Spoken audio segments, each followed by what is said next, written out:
Olá, começa agora o UFSCar Notícia, o programa que traz informações da Universidade Federal de São Carlos. E hoje você vai ver as orientações de saúde depois da confirmação do primeiro caso de coronavírus no Brasil. Ainda não temos motivo para pânico no país por causa do coronavírus, não. Pesquisa revela a participação dos moradores no processo de revisão do Plano Diretor de São Carlos. A importância de preservar o cerrado na UFSCar. A área abriga várias espécies de plantas e animais. A gente teve registros de onça-parda, tamanduá-bandeira. O UFSCar Notícia está no ar. O Brasil confirmou o primeiro caso de coronavírus. O paciente é um homem de 61 anos que esteve na Itália. Essa notícia deixou muita gente em alerta. Então a gente traz agora as orientações do professor do Departamento de Medicina da UFSCar, Bernardino Souto. A preocupação que nós temos que ter é a preocupação de rotina que nós devemos ter com qualquer outro tipo de agravo semelhante, né? Mas ainda não temos motivo para pânico no país por causa do coronavírus, não. Nós não sabemos exatamente qual seria o comportamento desse vírus num país tropical igual ao nosso, porque as experiências mundiais até agora são principalmente em países do hemisfério norte, onde agora é inverno, né? E o inverno úmido. Então, o vírus pode ser que tenha um comportamento diferente aqui. Mas se a gente comparar com os que já são conhecidos, vírus respiratórios que são conhecidos, a maior probabilidade de transmissão é no inverno, e nós estamos no verão. Então, isso nos deixa, de uma certa maneira, tranquilos, apesar da gente ainda não conhecer exatamente o comportamento do coronavírus num país tropical. A outra questão é a seguinte: a incidência, mesmo lá, na população geral, ela tem sido baixa, né? Tem sido uma incidência máxima em torno de 1% da população, né? Há situações que ela varia aí entre 0,04% até 0,9% de incidência, ou seja, isso é um risco de adoecer na população. E a mortalidade tem variável, ela tem variado desde 0,007% até em torno de 3%, entre, por exemplo, os casos que têm acontecido na Itália e os casos que têm acontecido na China. Então, assim, o risco de adoecer espera-se que seja menor do que 1%. E entre os que adoecem, a mortalidade é menor do que 3%. A principal via de transmissão é de uma pessoa para outra através de gotículas de saliva. Essa é a via de transmissão epidemiologicamente mais importante, né, nesse meio atual. Agora, ele pode ser transmitido por intermédio de objetos contaminados. Por exemplo, se eu contaminar um copo com saliva minha e você usar esse copo sem lavar, eu posso transmitir isso para você. Agora, quanto tempo o vírus vive fora do organismo, ainda não tem um conhecimento preciso a esse respeito. Sabe-se que vírus dessa categoria dificilmente sobrevivem muito tempo fora de uma célula, não é? Então, ele pode contaminar, por exemplo, uma superfície qualquer e não durar muito tempo nessa superfície. Não se sabe exatamente quanto tempo, mas a via mais importante de transmissão realmente é saliva de uma pessoa para outra. A pessoa pode estar contaminada com coronavírus e não ter sintoma nenhum. Pode estar contaminada com coronavírus e evoluir até com uma doença respiratória muito grave, né? Então, o sintoma que mais tem chamado a atenção para a suspeição de casos é febre, tosse, são os principais sintomas que estão chamando a atenção nesse momento. Mas são sintomas parecidos com os sintomas de gripe. Uma pessoa com uma manifestação dessa deverá, a primeira coisa, começar a usar uma máscara respiratória, evitar esses contatos íntimos e esses riscos de transmissão que eu já falei, e procurar um serviço de saúde o quanto antes. Evitar muita proximidade física entre as pessoas, especialmente pessoas com sintomas da doença, evitar aglomeração de pessoas em lugar muito fechado, procurar lavar as mãos toda hora, nunca levar as mãos ao rosto, ao olho, ao nariz, à boca, sem lavar as mãos antes. Talvez, se for espirrar, proteger adequadamente para que esse espirro não se espalhe, né? E lavar as mãos logo em seguida, se usar um lenço, usar lenço descartável. Então, são aquelas medidas gerais de prevenção de doenças de transmissão respiratória. Hora de ir direto até a Coordenadoria de Comunicação Social da UFSCar, porque o João Juste sempre tem as notícias que são destaques na semana. É com você, João. Olá, Kelly. Olá, vocês que nos assistem. A partir deste mês de março, a UFSCar volta a promover mensalmente encontros direcionados ao empoderamento de familiares e cuidadores de pessoas com altas habilidades em um espaço de informação e debate a respeito da superdotação e sobre o direito ao atendimento educacional especializado. Os encontros são gratuitos e não é necessária inscrição prévia. O cronograma completo das reuniões ao longo de todo o ano você encontra no portal da UFSCar. E uma pesquisa conduzida pelo Grupo de Estudos Novos Direitos da UFSCar revelou a baixa participação tanto da população quanto dos vereadores da cidade no processo de revisão do Plano Diretor de São Carlos. O livro Democracia Representativa, Processo Legislativo de Revisão do Plano Diretor, que apresenta os resultados desta pesquisa, foi lançado recentemente a partir de estudo realizado entre 2015 e 2016, quando São Carlos passou por um processo de discussão pública de revisão do seu plano diretor. O livro, com os resultados, está disponível para download gratuito no site do grupo de estudos. E para a gente finalizar, nos dias 4 e 5 de abril, o Departamento de Fisioterapia da UFSCar promove o curso Revisão Sistemática e Prática Baseada em Evidência. A proposta é apresentar os pontos-chave dos estudos de revisão sistemática, que são o topo da pirâmide de evidência e auxiliam uma prática clínica mais assertiva. As inscrições estão abertas e devem ser feitas pela plataforma Box UFSCar, onde você também encontra mais informações sobre o curso. Por hoje é só, até a próxima! Agora nós vamos para um rápido intervalo e a seguir, uma área preservada no Campus São Carlos. Você já visitou o Cerrado da UFSCar? Costumo dizer que aqui é o meu segundo quintal. Não saia daí que daqui a pouco a gente mostra a diversidade do Cerrado e a importância da preservação da área, que é refúgio para muitos animais. Até já!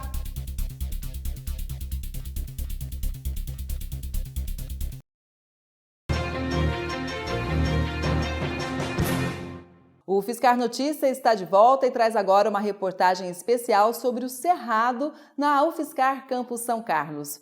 A área faz parte de um corredor ecológico da região que é um refúgio para muitos animais. Verde, beleza, movimento, vida. Tudo isso dentro da UFSCar em São Carlos. São mais de 200 hectares de vegetação preservada.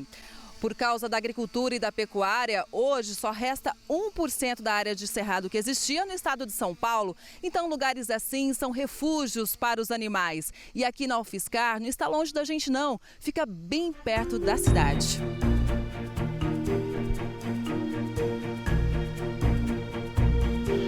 Aqui embaixo, o trabalho de pesquisa não para. Todo sinal de vida é observado, como essa toca de tatu, por exemplo. E essa, ela tá ativa, porque não apresenta teia de aranha, né? A terra tá bem mexidinha e a gente não sabe se realmente é o tatu que tá usando. Tem alguns animais que também costumam usar as tocas como refúgio para fazer ninho. Pelo caminho, encontramos pegadas. Essa é a de um veado. Em um outro ponto, dá para ver que uma capivara passou por aqui. Continuamos nossa caminhada. Curiosos como a gente, logo os saguis aparecem. Javana é bióloga e faz parte de um grupo de pesquisa da UFSCar, responsável pelo levantamento dos mamíferos do Cerrado. Recentemente, né, a gente teve registros de onça-parda, tamanduá-bandeira e o Dasypus septencintus, que é o tatuzinho, o tatuí, que são novos registros, né, desde 96. Como é difícil encontrar esses animais, câmeras são instaladas para flagrar a movimentação dos bichos, que são mais ativos à noite. E a expectativa sempre é grande para saber o que foi registrado. Registrou um cachorrinho do mato. Muitos animais se alimentam de frutos, por isso o biólogo Leonardo está sempre atento às plantas. Essa é a lobeira. Ela tem uma função importante porque ela tem uma relação direta com o lobo-guará. O lobo-guará, grande parte da dieta dele é desse fruto, né, a fruta do lobo, da lobeira. E ela acaba sendo muito importante porque ela tem uma atividade antiparasitária no lobo-guará. Então, aonde tem lobeira, a gente pode dizer que é um lugar potencial para ter lobo-guará. E o lobo-guará ele é extremamente importante para o cerrado em si, porque ele é um dos poucos predadores de topo da cadeia. Mais adiante, uma planta que muita gente já ouviu falar, mas não conhece. Essa é a catuaba. Ela é uma planta rasteira aqui do Cerrado. A gente tem o privilégio de encontrar nessa formação aqui no campus da UFSCar, porque ela é uma das espécies que estão altamente ameaçadas, principalmente aqui no contexto do estado de São Paulo. O tempo está quente. Então fomos para uma área bem mais fresca e encontramos visitantes. Joyce é estudante de ciências biológicas. Diz que quando precisa relaxar dos estudos, vem para cá. Uma área de preservação que, se não fosse a universidade, eu acho que não teria conseguido preservar e que faz muita importância para a fauna e para a flora. Aqui tem um córrego protegido pela vegetação. E não é à toa que o Cerrado é considerado o berço das águas. Dentro da vegetação de cerrado do Brasil como um todo, há as matas de galeria, que tem essa característica.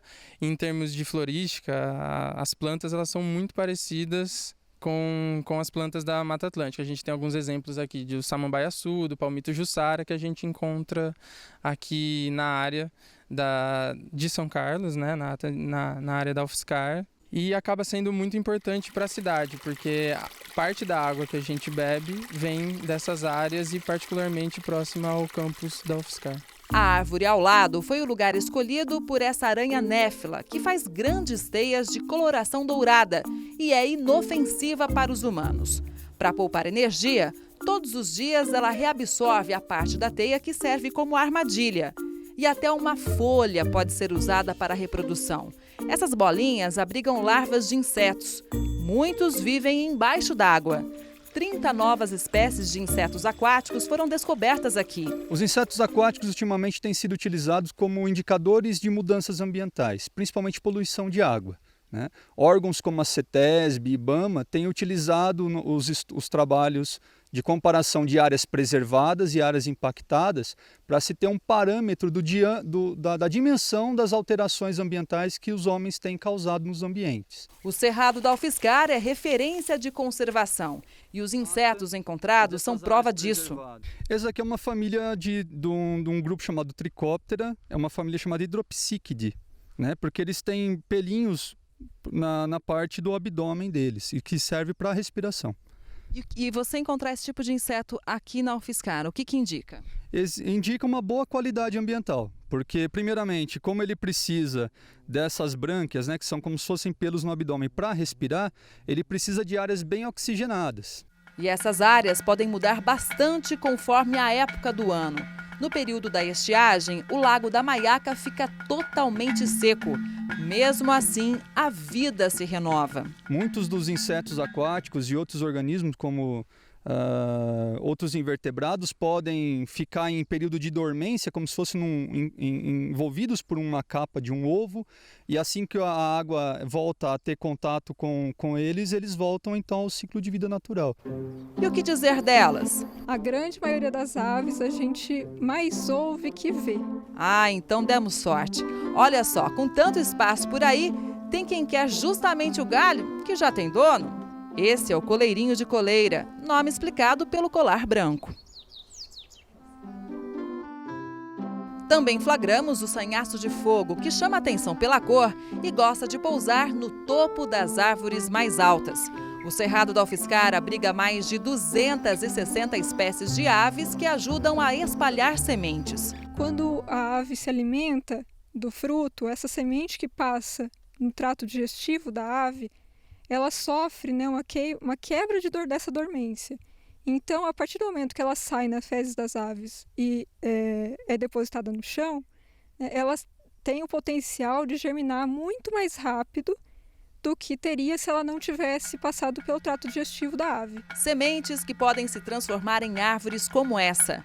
Repare na casca grossa. É uma estrutura mais resistente, já que o cerrado sempre passa por incêndios.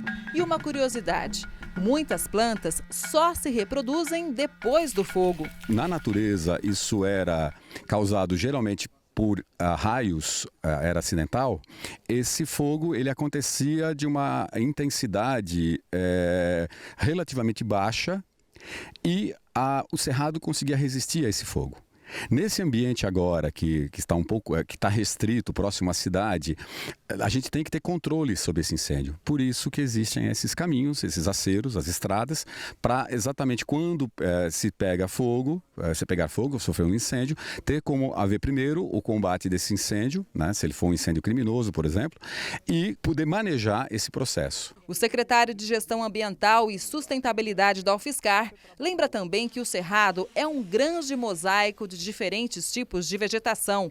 Ela varia de acordo com o solo e a disponibilidade de água. Porque aqui a gente tem cerrado que, a partir do que era a plantação, né, que aqui foi uma fazenda, voltou a ser cerrado, até áreas de cerrado que já estão maduras, então são áreas de cerrado que a gente chama clímax, até essas misturas de cerrado com a Mata Atlântica. Então é uma riqueza muito grande. A proposta é transformar então a área que você tem de recuperação hoje como área de conservação. Roberto sabe bem da importância disso. Ele é servidor da UFSCar, frequenta o cerrado há 30 anos, conhece tudo na palma da mão e mesmo assim... O lobo-guará eu só vi 6 vezes, então se você fazer uma média, se você fazer uma conta, 30 anos, só 6 vezes, pois é. E se encontra uma cobra... Eu estou na preferencial, mas eu paro para ver ela passar. Ele pedala por aqui cerca de 20 quilômetros por dia. É um apaixonado pelo cerrado. Costumo dizer que aqui é o meu segundo quintal. E é um lugar, um espaço que muitas pessoas que são são-carlenses, outras pessoas que residem em São Carlos, não conhecem. Márcio e Maria também vêm quase todos os dias para cá. Escolheram o cerrado para caminhada e valorizam esse lugar como patrimônio de São Carlos. A gente sai de casa, em 10 minutos a gente está num lugar desse para caminhar, não precisa nem sair da cidade, né? Você ir num hotel fazenda, por exemplo, para você fazer uma caminhada no meio de uma mata, de um cerrado. Aqui deveria ser tombado e ser feito o seguinte, olha, aqui não se mexe mais, entendeu? Aqui não se corta mais nenhuma árvore, ou pelo contrário, né? Planta mais, né? O UFSCar Notícia de hoje vai ficando por aqui, mas você sabe que a gente sempre espera a sua opinião sobre o programa, então fale com a gente acessando TV UFSCar no Facebook. Obrigada pela audiência e até o próximo UFSCar Notícia.